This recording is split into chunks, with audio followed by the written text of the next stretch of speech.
The world had shrunk to just three things: That's how you the do front it. side of his pistol, the In a way. distant steel plate, and the calm, steady rhythm of his own breathing. The air at the Shenandoah Range Club hung thick and heavy, a mix of gunpowder and summer heat. All other noise, the jeers, the boastful laughter, the skeptical murmurs from the crowd had faded into a dull, distant hum. He was alone, floating in the quiet space between heartbeats. He could feel their eyes on him, the eyes of the national champion, Dean Sterling, who'd worn a smirk all day.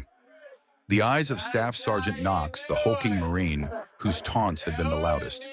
They were all watching, just waiting for the ceremonial guard to finally crack. He took one last cleansing breath, letting it out, slow, his finger resting lightly on the trigger. The silence was absolute. And then two sounds ripped through the air, so perfectly timed, so impossibly close, that they didn't register as two shots. To everyone on the range, it was a single, terrifyingly precise crack. A single echoing ping came back from the steel. And then, nothing. The entire range was left utterly, completely speechless. The East Coast Tactical Charity Shoot wasn't just another competition. It was where the Giants came to play. Held every year on the sprawling, sun-baked grounds of the Shenandoah Range Club, it drew the best of the best. The entry fees and donations all went to supporting the families of fallen service members, a good cause that brought out an elite class of shooters all itching to prove their skills while supporting the community. This year was no different. The air crackled with that unique mix of friendly rivalry and killer instinct. You could feel the pecking order almost immediately. At the center of it all was Dean Sterling, the reigning national civilian champ. The man lived and breathed the sport. His life was a calibrated routine of diet, exercise, and thousands of rounds sent downrange every single week. His gear was a neon sign of his status, a custom-built race pistol that cost more than a used car, a holster molded perfectly to his body, and a jersey plastered with sponsor logos. He moved with an easy, practiced arrogance, his laugh always a little too loud, a small crowd of fans always trailing behind. "It's all about minimizing friction," he'd announced to anyone listening, demonstrating his lightning-fast draw. "If your gear is fighting you, you've already lost. Every millisecond is a mile in this game." Then there was Staff Sergeant Knox, a Marine whose reputation walked into the room before he did. He was a brick wall of a man, with forearms like steel cables and a stare that lasered right through you. Where Warner was sleek and athletic, Ramsey was pure, uncut power. He'd seen multiple combat tours, and he wore that experience like armor. His style wasn't about finesse. It was about controlled, overwhelming force. He used a standard-issue blocky pistol, but in his giant hands it looked like a toy. And his favorite weapon before the shooting even started was mockery. He'd walk past other shooters, his eyes scanning their shiny gear with contempt. "Cute," he'd grunt, a smirk playing on his lips. "Hope that fancy red dot helps you find the target, princess." His presence was a constant, intimidating reminder that this wasn't just a game. It was about a combat mindset forged in real-world fire. The competition was designed to test everything a shooter had. It was broken into three punishing stages. First, pure precision targets at different distances where a single miss would kill your score. Second, a rapid-fire challenge, a true test of nerve where you emptied magazines into close-range targets against a brutal clock. The final stage, though, was what separated the champs from the chumps, the tactical course. It was a brutal ballet of moving and shooting, forcing you to navigate obstacles, shoot from awkward positions, reload on the run, and make split-second decisions under insane physical and mental stress. It was where legends were made and egos got crushed. Into this arena of swagger and high-tech toys walked Private Ethan Hayes. He didn't really arrive. He just sort of appeared, a quiet figure at the edge of the crowd just watching. He wasn't wearing a sponsor's jersey or carrying custom gear. Just simple cargo pants and a plain black t-shirt. The pistol on his hip was a standard service model, well kept, but nothing special in a simple functional holster. He didn't have a big gear bag, just a small pack with a few extra mags and a water bottle. He was lean with an almost unnerving stillness, his posture perfect, his eyes constantly scanning, taking everything in. He was a sentinel from the 3rd U.S. Infantry Regiment, the Old Guard, a tomb guard. His entire life was a ritual of profound discipline. He was one of the few who walked the mat at the tomb of the unknown soldier, a sacred duty performed with a level of precision that bordered on superhuman. His world was 21 steps, a 21-second pause, and a white-gloved hand that never ever faltered. But here that meant nothing. In fact, here it was a punchline. The whispers started when he signed in. The registrar, a friendly older guy, glanced at his form. "The old guard, huh?" he asked with a gentle ribbing in his voice. "Son, you know this isn't a parade ground, right?" Caleb just nodded. "Yes, sir, I'm aware." Word spread like wildfire. Staff Sergeant Knox was the first to get in his face. He circled Caleb like a shark, his eyes fixed on the simple pistol. "Well, look what we have here," Ramsey boomed, making sure everyone could hear. "A real-life tin soldier. They let you guys use real bullets now." A few of Warner's followers snickered. Caleb's face remained a blank slate. He met Ramsey's stare, not with a challenge, but with a quiet, unreadable calm. "We're all here for the same reason, Staff Sergeant. To support the families." Ramsey wasn't done. "Don't give me that noble garbage. I know why you're here. You think clicking your heels makes you a shooter. Let me tell you something. Out here there are no ceremonies. There's just speed and violence. You're out of your league." Dean Sterling, always the showman, strolled over. He put a hand on Ramsey's shoulder. "Easy there, Staff Sergeant," he said, but his eyes were dancing with amusement. "Let the man have his fun. It's for charity, after all." He turned to Caleb, his smile wide and dripping with condescension. "Welcome to the competition, soldier. Try not to get a blister." Caleb didn't bite. He'd been taught a different kind of strength, a discipline born from silence, not noise. It was a lesson from his grandfather, a veteran who'd taught him to shoot. "Let the rifle do the talking," his grandfather used to say. "The loudest one in the room is always the weakest." So Caleb just gave a short, respectful nod. "Thank you for the welcome," he said, his voice even and low. Then he turned and started his own quiet preparation, checking his magazines and mentally walking the courses. He was an island of calm in a sea of noise, an underdog who didn't seem to know he was supposed to be intimidated. And for guys like Warner and Ramsey, that was the most infuriating thing of all.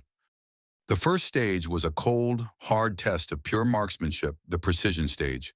5 rounds, 5 steel targets ranging from a close-ish 25 yards to a tough 50 yards. The targets were small, unforgiving circles of white steel. 5 shots, 5 hits. That was the goal. Dean Sterling stepped up first, looking to set the bar high. He did a flashy pre-shot routine, stretching and taking deep, dramatic breaths. The timer beeped. His movements were a blur. Pop, ping, pop, ping. 5 shots, 5 clear pings. A perfect run.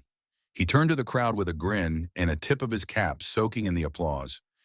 Next up, Staff Sergeant Knox. No theatrics. He stomped to the line, ripped his pistol from his holster, and unleashed 5 rounds with brutal speed.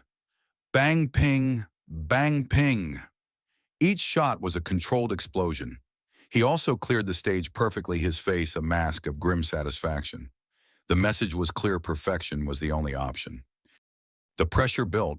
Shooter after shooter tried and failed. That 50-yard target was the great equalizer. A tiny tremor, a moment's lapse in focus, and all you got was the dull thud of a miss and a groan from the crowd. Most guys walked away with 4, maybe 3 hits. Then it was Caleb's turn. As he walked to the line, a hush fell over the crowd, not out of respect, but morbid curiosity. The whispers started up again. "This should be good. Let's see if he can even hit the berm." Ramsey stood with his arms crossed, a smirk on his face. Warner leaned against a post, pretending to be bored. Caleb tuned them out. He stepped into the shooting box, his movements deliberate, with no wasted motion. He just brought the pistol up his body, forming a perfect, stable platform. He wasn't stiff like a statue. He was settled like a rock. The range officer gave the signal. His first shot broke the silence. Pop.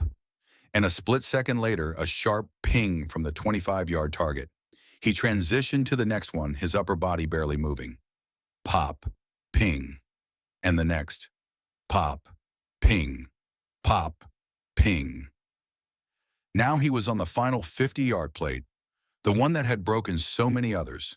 He paused for a single heartbeat. Pop. For a split second, there was only the sound of the shot. Then, like an answered prayer, the faint but unmistakable ping came echoing back. 5 shots, 5 hits. Perfect. But it wasn't like the others. There was no flash, no explosive speed.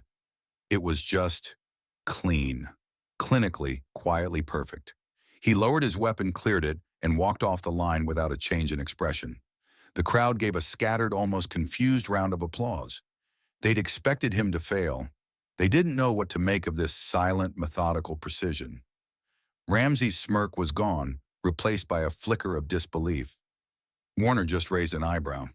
The tin soldier could shoot. The second stage was rapid fire. 6 targets 10 yards away. 2 rounds in each as fast as you can. This was Ramsey's world. He attacked the stage with a shocking ferocity, his pistol bucking as he hammered the targets in a deafening roar. His time was scorching a standard that seemed unbeatable. Warner, with his lightning trigger finger, got close, but couldn't quite match the Marine's raw power. When Caleb stepped up, everyone figured he'd be too slow, too deliberate. The clock was the enemy, and his style just didn't seem built for speed. The timer beeped. What happened next wasn't frantic speed, but incredible efficiency. His pistol rose, and instead of a chaotic mess of noise, it sounded like a machine. Pop, pop, pop, pop, pop, pop. He moved between targets, not with a jerk of the gun, but with a smooth pivot of his torso. 12 shots, one tight, rhythmic burst.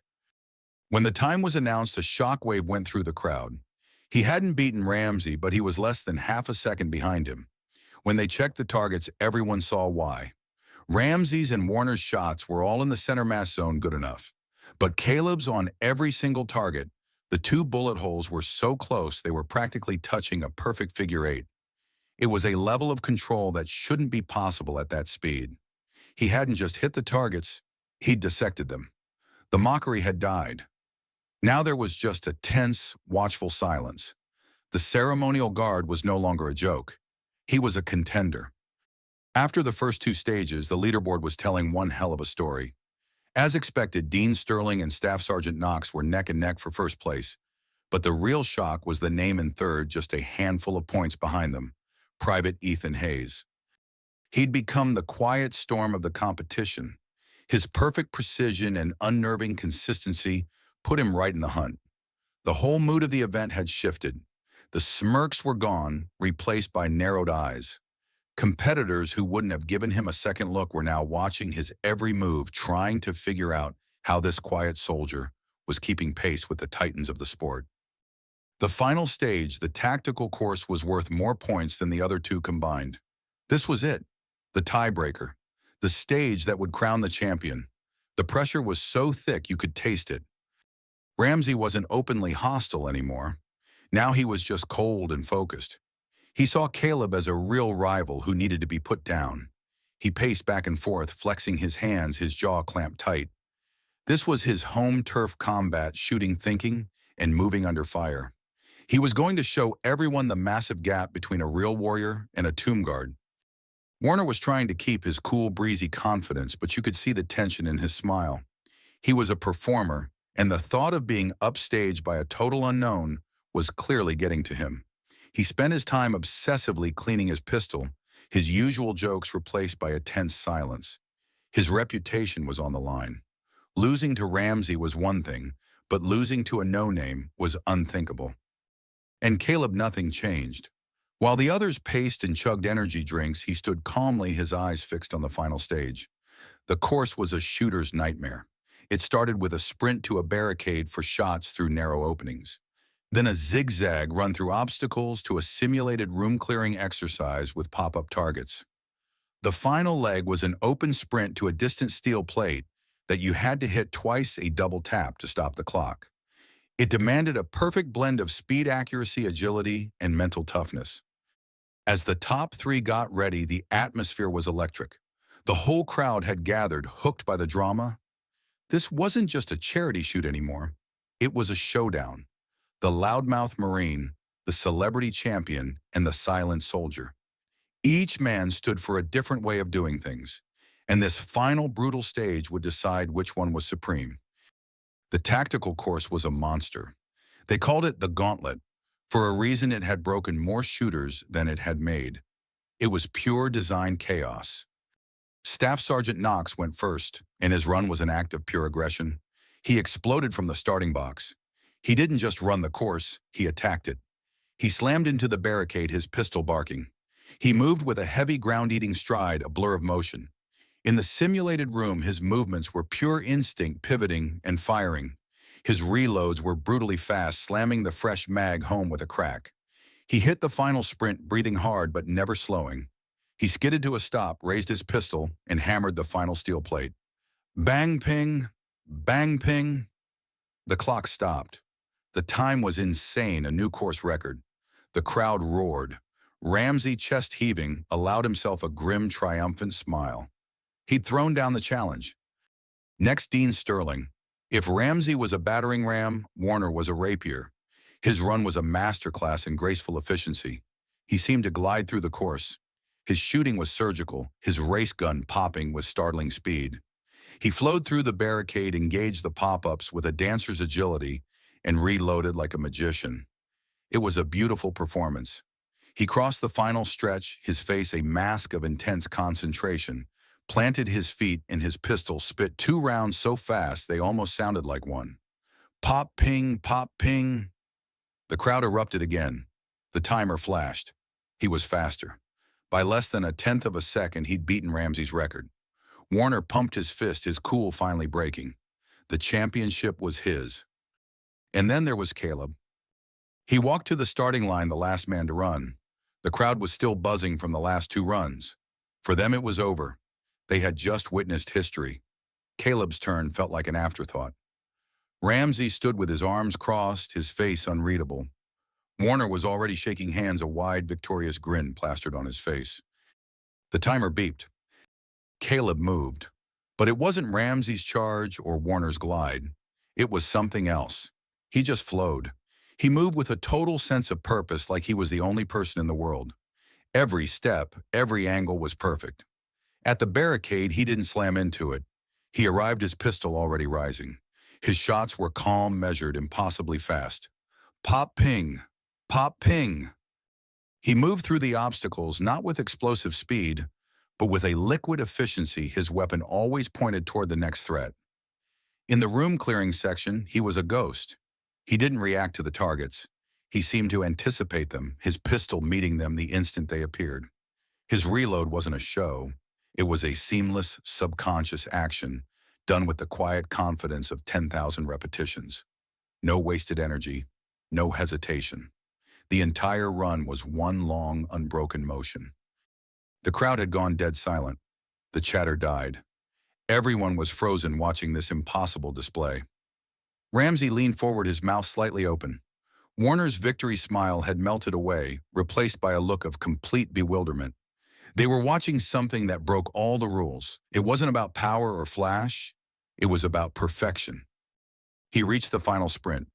He moved with a long, loping stride, his breathing steady and deep, a huge contrast to the gasping exhaustion of the others. He slowed as he neared the final shooting spot, his body coiling like a spring. He raised his pistol. The world slowed down. The sun glinted off the steel plate. He took one final calm breath.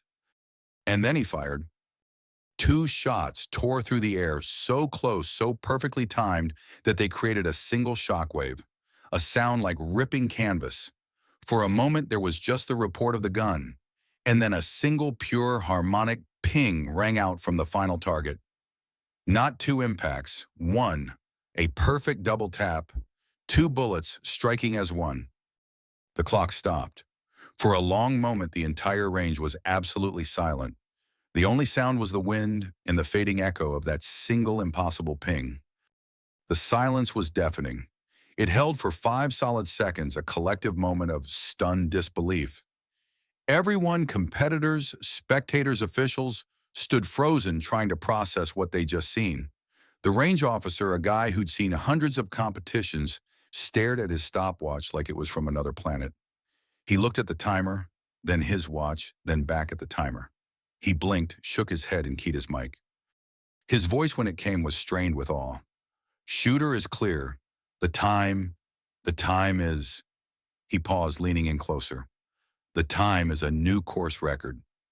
He didn't just break the record Warner had set minutes ago. He obliterated it by a full 2 seconds. An eternity in this sport. A murmur went through the crowd, then it exploded into a wave of thunderous applause. It was a different kind of applause. It wasn't just for a great run, it was for seeing the impossible. Caleb stood at the line, his pistol now holstered. He calmly unloaded the weapon, his hands steady, his expression the same as it had been all day. To him, it was just finishing a job. He let his actions do the talking. He turned and for the first time looked right at his rivals. Dean Sterling stood motionless, his face pale. His celebrity swagger was gone, stripped away, leaving only the raw shock of an artist who's just seen a masterpiece that makes his own work look like a sketch. He slowly, almost without thinking, started to clap, the stunned, respectful applause of a true admirer. But Staff Sergeant Knox made the first move. The big Marine who had mocked Caleb all day started walking toward him. The crowd went quiet, watching. Ramsey walked right up to Caleb, his face a mix of humility and deep respect. He stopped in front of the tomb guard, looked him dead in the eye, and stuck out his massive hand. Mitchell Ramsey's voice was low and raspy. I've seen a lot of shooters. I have never ever seen anything like that. I was wrong about you. Dead wrong." Caleb took his hand. His grip was firm. "You're a hell of a shooter, Staff Sergeant," Caleb said quietly. Ramsey just shook his head, a small, disbelieving laugh escaping his lips. "No," he said, his voice full of conviction. "You are. You're the shooter." He didn't let go of Caleb's hand.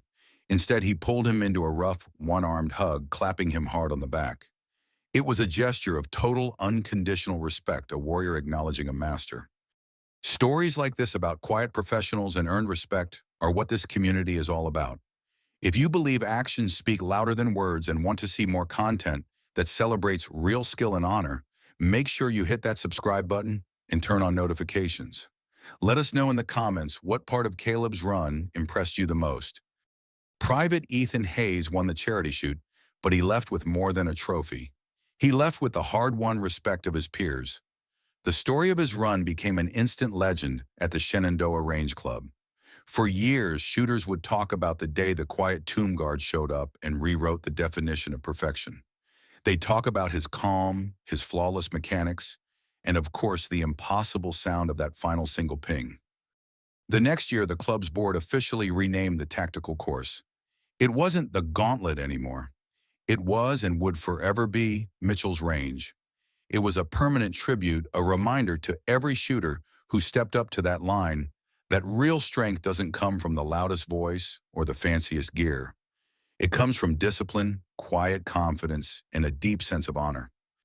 Caleb went back to his solemn duty at the Tomb of the Unknown Soldier, walking his 21 steps with the same unwavering focus. But he'd also come back to the range from time to time, not to compete, but to mentor young shooters, quietly passing on the lessons his grandfather had taught him. He never talked about his victory. He didn't have to. His legacy wasn't in the telling. It was in the doing. It was in the silence between the shots, the echo of a single ping, and the enduring truth that substance will always in the end beat style.